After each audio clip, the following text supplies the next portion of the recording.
right, ladies and gentlemen, welcome back to another Saturday. We're going to get after it a little bit with some towel workout today. But before we do that, we're going to get into a warm-up. Now, you already, I'm assuming if you're watching this one, you're not new to the channel, so you kind of know our setup. We like to do a warm-up, get the meat potatoes with the towel workout, or whatever workout we want, and then get ourselves a little bit of a cool down. So, I'm Blaine, as you guys know, from Anytime Fitness Broadway, Chicago, and I got my beautiful wife Andrea in here today. She's going to help me be my model and give us our workouts.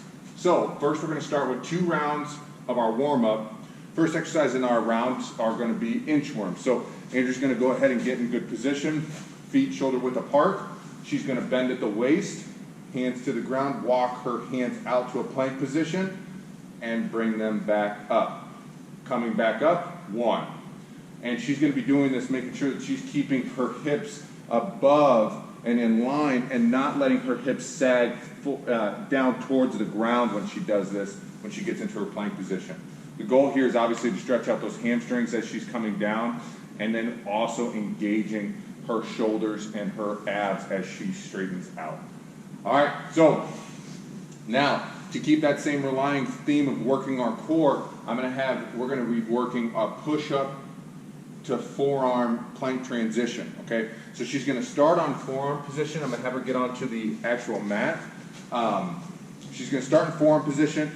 Now, she's in her plank position here. She wants to make sure she has her feet a little bit wider apart so that it takes pressure off of that lower back right here. She's not going to let her hips sag down. This is definitely improper. It's going to put a lot of strain on my shoulders and into my back.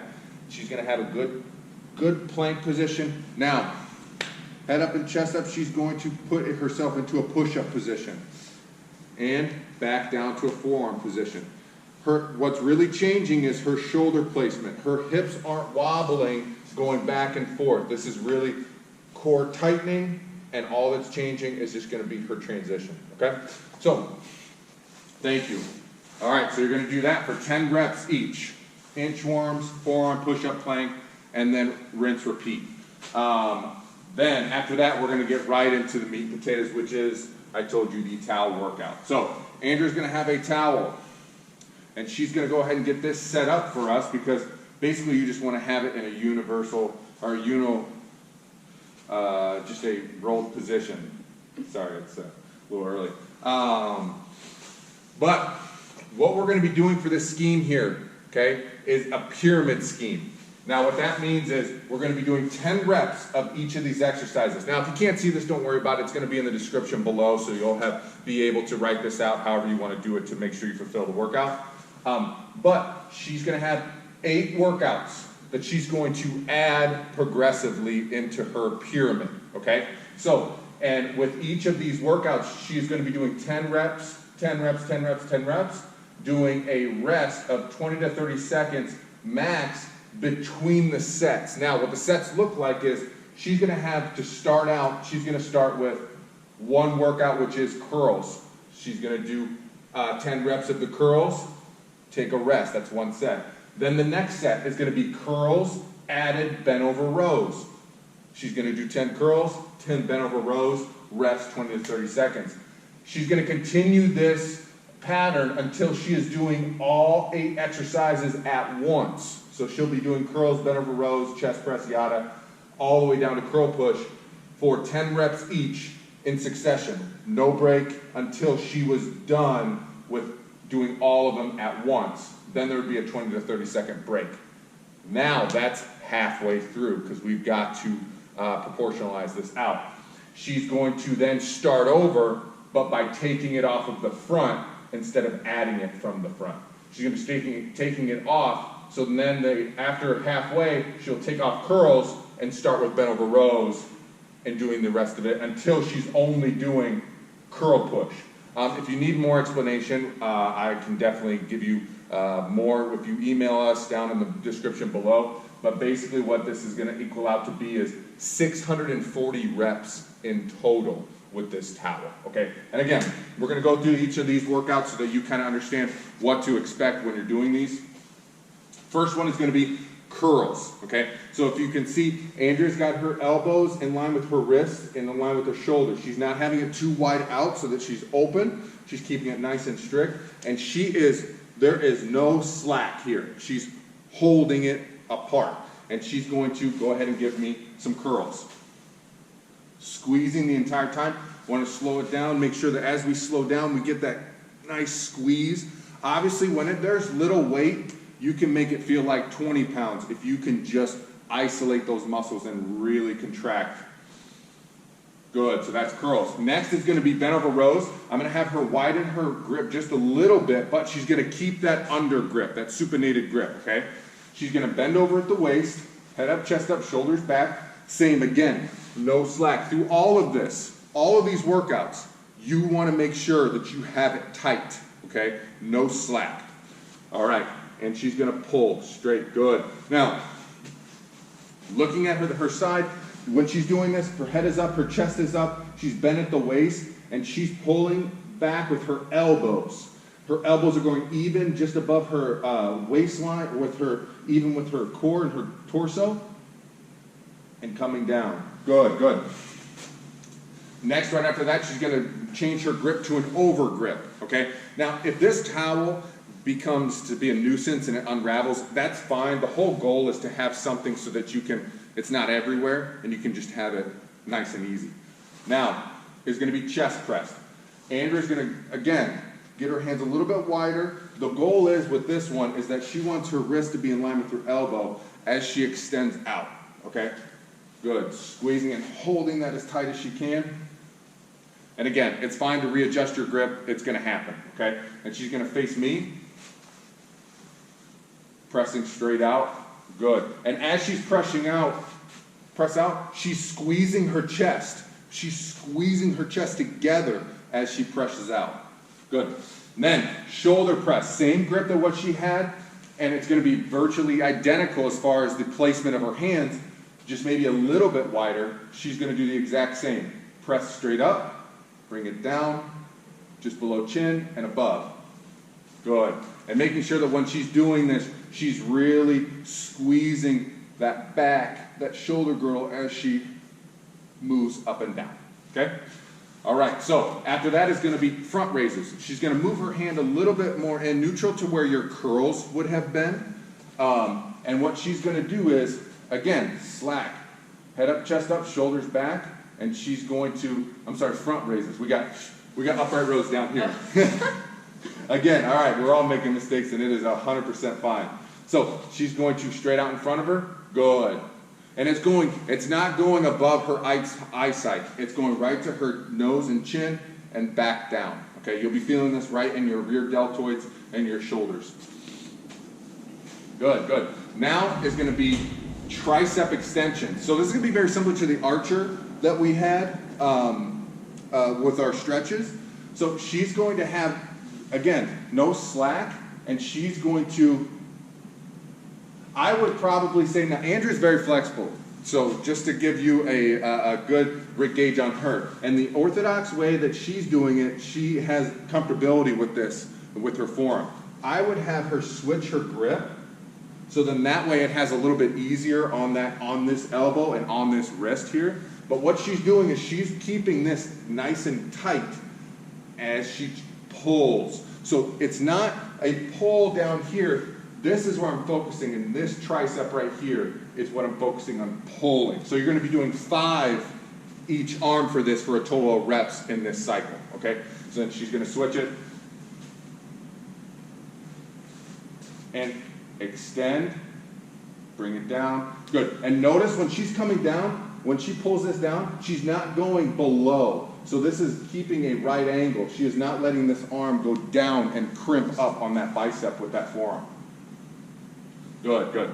All right, so now we're into upright rows. Okay, so Andrea had her grip a little bit closer. This is probably the closest you're going to get your hands to each other in this movement. They're going to be about a hand's width. They're about 6 inches apart. Okay, now when Andrea goes and pulls this up, she's keeping her head and her chest up, shoulders back. Look at where her elbows are at, okay? They're just slightly above her wrist. Now, the reason why that's going to be activated is that helps keep our shoulders activated in this movement. Instead of having them even, we don't feel it as much in our shoulder, and there's not as much activation. So we might have a little bit of pressure if we just come here. We get more movement and more activation with keeping our elbows up on this pull, okay? So, 2 more. Good. And then I want you to, after this one, face the wall. And I want you to take a look on her back. When she does this, she's activating the shoulder girdle. So if you see the scapula here, she comes down. And as she comes up, you can see it, think of it rotating out. Think of squeezing as she comes up, okay? Good, good. Then, last, okay, is going to be curl push. Now, this one's going to be the very exact same grip that you had your curls in, okay? And now what Andrew's going to do is she's going to have a slight bend in her arm, and she's going to push it out in front of her just to eyesight, okay? Now, big chest, shoulders are back. She is squeezing not only apart, but she's also squeezing her biceps as tight as she can and really isolating these muscle groups when she's pushing this curl push above. Good, good. Okay, so those are the exercises. Now again, we're doing a pyramid scheme. So you're going to do a set of curls, rest. A set of curls and bent over rows, rest. Et cetera, until you're doing all 8 at one time. And then you take off from the front until you're only doing 1 set of curl push to end the workout. Changing gears right into our cool down and kind of give ourselves a little bit of a decompress for this workout. So first thing is going to be our classic saddle stretch. I'm going to have my wife kind of talk ourselves through some of her variations, but for the most part, I'm going to kind of lead some of the saddle, which is the first position that we've already done in numerous workouts prior. So she's going to get her feet underneath her right here, and what she's going to do with her knees together and her feet together, she's just going to sit back on those heels, kind of get that stretch in those quads as well as those ankles. Now, to increase the stretch here, she's actually going to put her hands behind her and just kind of slowly walk herself out to a place of comfortability. Now, you can do whatever you want. If you want a block or you want something to kind of help so that if not touching the ground is easy for you, by all means, you know, have something there, pillow, some type of books, something that can kind of help you with this position.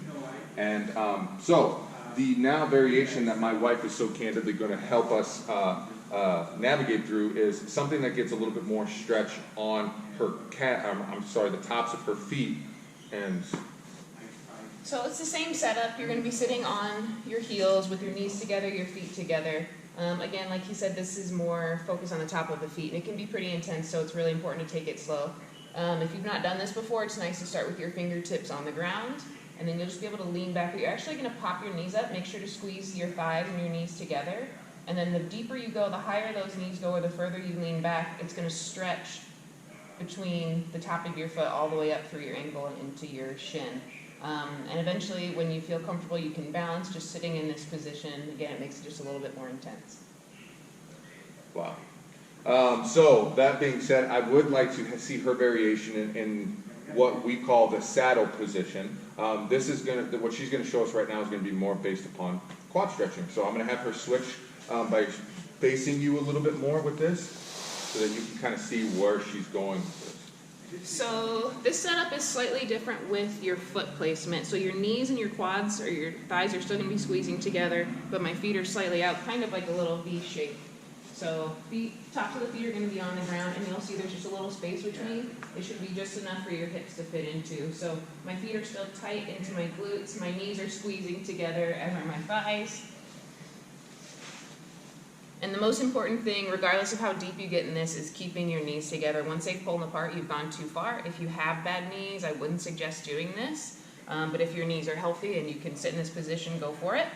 And again, this is more focusing on the quads. So depending on the intensity of the stretch, you can go deeper.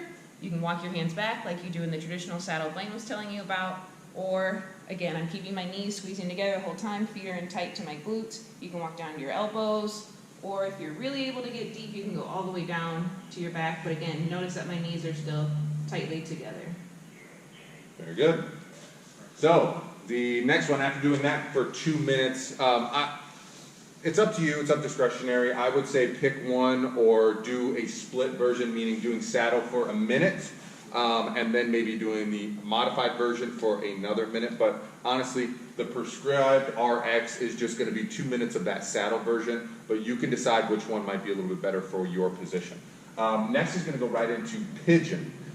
So with pigeon position, I'm going to have Andrea get into it the way that she does, that's a little bit more comfortable for her. So she gets here into like a downward dog position, and brings that leg up and brings it through. And what are you focusing on with that lead leg? So most importantly, you want this leading knee to be outside of that same side shoulder. Also, depending on your flexibility, you want this front leading shin to get as close to parallel as possible, as in with the front of your mat or just your space in general. I can get maybe like a 45, a little bit more degree angle, but that's as far as I can go. Ultimately, you just don't want it pulled in like that. It's just not going to help your hip mobility. It's not going to help you level your hips out. So trying to pull this leg close to parallel and making sure that your leading knee is outside of that same shoulder. What are you doing with that right hip? What are you trying to focus on? I'm sorry, not the right hip. What are you trying to focus on with that left hip? Are you squaring them? So when you first get in position, throughout this, you want your hips squared.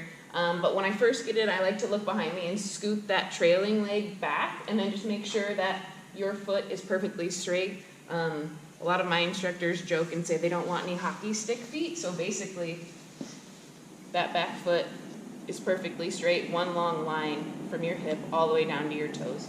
And yes, you want your hips straight. So that might mean that you lose a little bit of depth, because if you fall onto one side, you're just going to be losing a lot of that stretch. So make sure that it's nice and square and your hips are level throughout. Now you can put a pillow underneath that side if you need to kind of have a more support, correct? Yes, I particularly like to do that under whichever, this leading foot here. I will like to tuck a bolster or a block or a pillow or whatever you have at home underneath of that hip, and it just kind of lets you relax into the position a little more, which actually helps you get deeper than if you're kind of fighting an ultimate like fall down.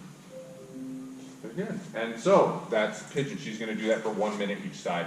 Now, our last stretch is going to be happy baby pose. Okay, so I'm going to have Andrea kind of talk herself through this as well, but she's going to lie flat on her back, bringing her knees up, and she's going to... So again, this is all about your hip flexibility. This is a good place to start, where you're just holding the backs of your thighs, but the whole point of this is to drive these knees down basically into your armpits. If this is okay on your hips, you can work your hands up, you can grab your shins or your ankles, ultimately going for either the outsides of your feet or the insides of your feet. But throughout this, your knees are nice and wide, I'm flexing my toes down towards my face, and you can see that I'm pulling my knees up towards my my armpits. Now, can you rock? Yep, you can rock from side to side. Some people like to stay stable, some people like to do gentle swing.